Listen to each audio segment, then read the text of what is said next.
सांगली ग्रामीण पोलीस ठाण्याच्या हद्दीतील जुनी धामणी येथे सुरू असलेल्या शासकीय सांडपाणी व्यवस्थापन प्रकल्पावरील साहित्य चोरीचा गुन्हा अवघ्या 24 तासात उघडकीस आणत सांगली ग्रामीण पोलिसांनी 2 आरोपींना जेरबंद केले।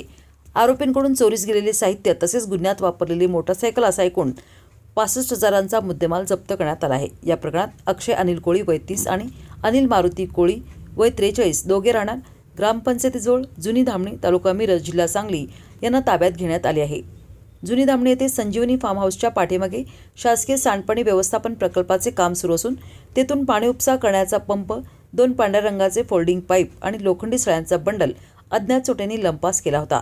या गुन्ह्याचा छडा लावण्याबाबत पोलीस अधीक्षक तुषार दोशी, अप्पर पोलीस अधीक्षक कल्पना बारावकर, उपविभागीय पोलीस अधिकारी संदीप भागवत आणि सांगली ग्रामीणचे पोलीस निरीक्षक अभिजित देशमुख यांनी विशेष सूचना दिल्या होत्या। त्यानुसार गुन्हे प्रकटीकरण शाखेच्या पथकाने तपास सुरू केला। तपासादरम्यान गोपनीय माहितीच्या आधारे आरोपी अंकली येथील आदिसागर भवन सांगली कोल्हापूर रोड परिसरात चोरीचा माल विक्रीसाठी उभे असल्याचे समजताच पोलिसांनी सापळा रचून दोघांना ताब्यात घेतले।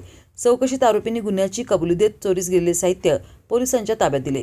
या कारवाईत पोलिसांनी 50,000 किमतीची HF डिलक्स मोटरसायकल, 10,000चा बलवान कंपनीचा पाणी उपसा पंप, 4,000 किमतीचे 2 फोल्डिंग पाईप आणि 1,000 किमतीचा लोखंडी सळ्याचा बंडल असा एकूण 65,000चा मुद्देमाल जप्त केला आहे।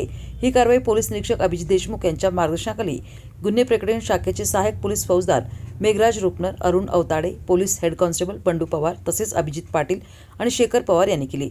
या गुन्ह्याचा पुढील तपास police head constable Abhijit Patil हे करीत आहेत।